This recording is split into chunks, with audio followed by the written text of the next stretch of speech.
So today we're setting the record straight. We'll be debunking 10 common Etsy seller myths that I get asked quite a bit, and I want to share some of my experiences selling on Etsy for almost a decade now. So whether you're a seasoned seller or you're someone new, then you come to the right place. Remember, knowledge is power, and I want to set you up for success on your Etsy journey. So let's get started. Number one, Etsy is just a hobby, not a real business. To be honest, this is something that I thought about when I first started years ago. When I got into it, I thought, oh, it's only for people who made handmade goods. These are people who don't have a real job. And it was after a while, seeing the success, doing more research on it, and seeing the different opportunity, I realized this is a legit career. Like, I know a lot of people who've been doing this for years and years as a full-time gig, making way more than an average person would in a normal job. I mean, that's what happened to me. But when I first started, I was making some sales here and I thought, hey, this is a cool side hustle, right? Side income, amazing. But after a while, I realized the opportunity and how easy it is to scale if you were to create multiple shops or to go really in depth creating marketing campaigns,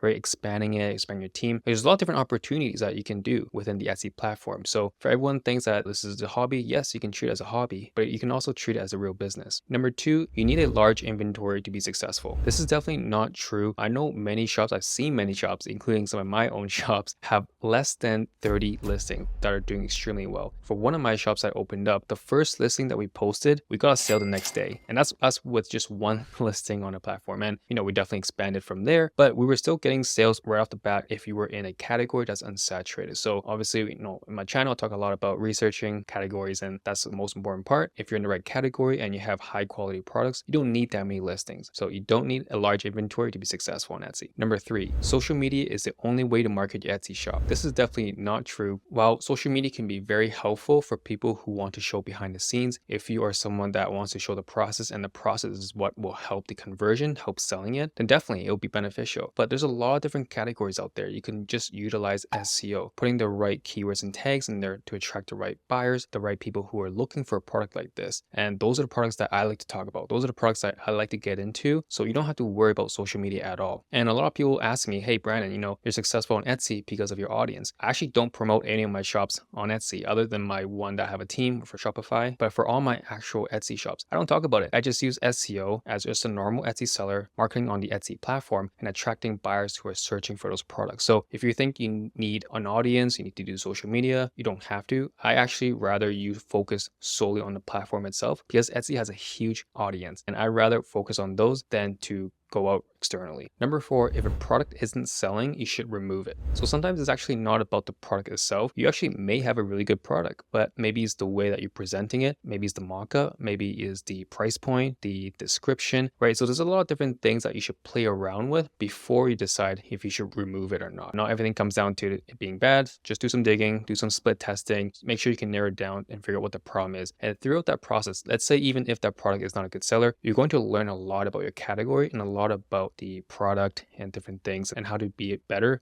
moving forward. Number five, you have to be an SEO expert to be seen on Etsy. While knowing SEO is really important, and I talk a lot about that on my channel, but you don't need to be a total expert. If you are writing blogs, if you're doing a Shopify store, if you're marketing your own store, then yeah, you're gonna need to learn a lot more about SEO, internal links, backlinks, right? All these different things that people do, these different tactics. But on Etsy platform itself, to be honest, you just need to focus on having good keywords that are high demand and unsaturated, and you're putting them in your titles and tags, in description, sprinkle them within your shop itself. And that's pretty much it, right? Like it's not that crazy compared to what it may seem. Because before, for me, I was very overwhelmed by the idea of what SEO even was, right? Until I started looking further into it and realized it's actually not that bad for us Etsy sellers. And again, that's why I love selling on Etsy, right? You don't need to learn all that technical stuff that well. You just need to focus on creating good products. And if you have good products in a unsaturated category, you're going to be successful. But in case you do want to learn more about SEO and how to navigate that landscape, I do have a guide on my website that you can check out. It's called the Ultimate SEO Playbook, and we go through everything about understanding how the Etsy platform works, how to rank higher, how to get more traffic, get more sales, and how to optimize your shop in general. So if you're interested to learn more about that, understand everything about SEO, then you can check out in the link below. All right, so number six is lowering your prices will attract more buyers. This is not always the case, and I know I talk a lot about having discounts, doing that initially, but over time, when you become an expert in your category, you start start to understand what people are offering in terms of the product quality, the price point, and you want to put yourself in the right position. You don't want to go too low sometimes because it could devalue your products. They may think it's a bad quality product if your price is lower than others, but if you price too high and your products are similar and you're not able to show a unique selling proposition, then they're not going to buy from you. So understand where your products sit in the marketplace in your category compared to other competitors and price accordingly. For example, if someone's selling something for $10 and yours is at 12 to 13, the difference is not too much. For a buyer, right? A couple of dollars is not that big of a deal, depending on what category it is. But if it's the same products, sometimes they might think, hey, this one's $13, maybe it's better quality than the one that's $10, right? So sometimes it can play tricks on you psychologically as a buyer, right? If you want to have a lower one, a higher one. But at the end of the day, there's not one way that works for every shop. And what's important is to be able to test and track this and see what works for you, right? For me, sometimes I like to do every month, I will do a news price point and just to gauge, right? At the end of the day, am I making more money this way, even though I'm getting more sales or less sales? How's my conversion rate? Everything changes based on how you structure your pricing and bundling and things like that. So play around. Usually the first price point you set is not always going to be what you will end up with. You have to play around with it and see what works best and how to maximize your profits. Okay, so number 7, Etsy is oversaturated. It's impossible to stand out. So this one is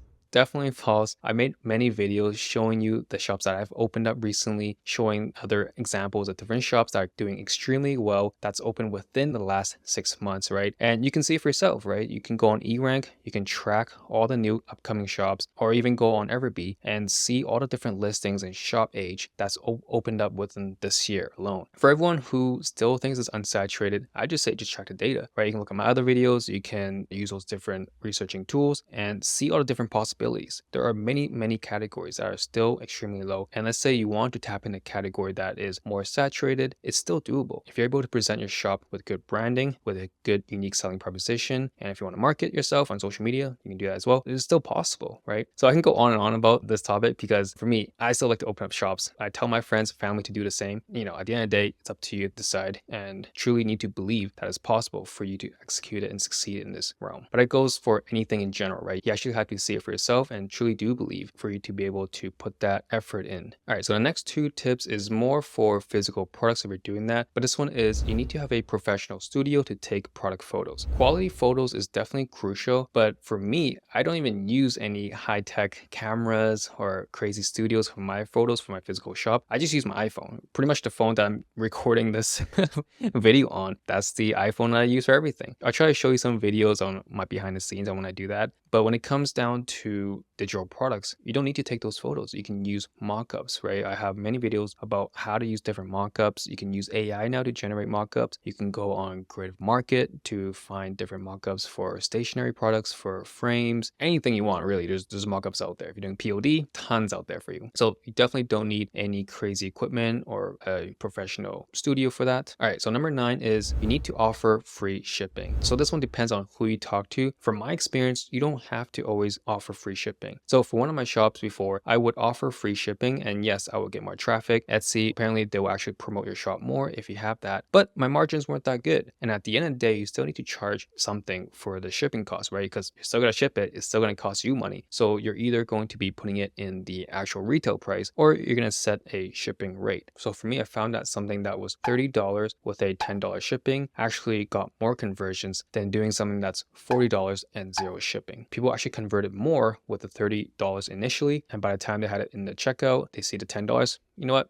It was too late. They already went through that funnel, right? They already went through that process of being interested in the product. They added to their cart. And for most part, the conversion rate was better. But like I said, you have to play around with this. Sometimes it could be beneficial to you depending on what product you're selling to have free shipping. But there's no one right way to do this, okay? So make sure you play around. All right, so for the last myth, number 10, which is more sales equals more success. While sales are really important, but profit is even more important. I had this one store before where I put the price pretty competitive, sometimes even lower than the competitors. And yes, I was like, this is amazing. I was driving more sales than everyone. I'm doing extremely well. But after a while, I was thinking about it. I was like, hey, you know what? why don't I try something different? Why don't I try increasing the price by 30%? So it'll be a lot more than the competitors getting less sales, but maybe I'll make more from that. So I started testing that theory. I was getting less sales and my conversion rate was decreased slightly, but at the end of the day, my revenue was actually more. So you have to find that sweet spot of having a right price and enough that doesn't interrupt your conversion rate as much. And at the end, you can track to see what combination is best to get the highest revenue. And at the end of the day, that's what's most important, right? Not the actual sales count. So keep that in mind. I think this whole video, you can see there's a pattern here talking about the price point, talking about testing, playing around, seeing what works for you, and because it's different for everyone. So all I can do is provide you with different information so you can have an idea of how to approach it, right? Different ways and different tactics and how to see different things for your shop. So hopefully I didn't ramble on too much in this video. If you enjoyed it, make sure to subscribe to my channel if you want to learn more about how to be successful selling on Etsy. I go through a lot more theory and technical and different ways on how to approach selling on Etsy because there's a lot of different ways. A lot of people talk about different strategies and I have my own views on certain things and it's been working for me. Been selling on Etsy for almost a decade now and now I'm just trying to share that knowledge. So if you enjoyed it, make sure to subscribe and check out my ultimate SEO playbook if you haven't already. Links in the description to help you optimize your Etsy shop so that you can get more traffic, more views, and ultimately more sales and revenue. So till then, I'll see you in the next video. Take care. Bye.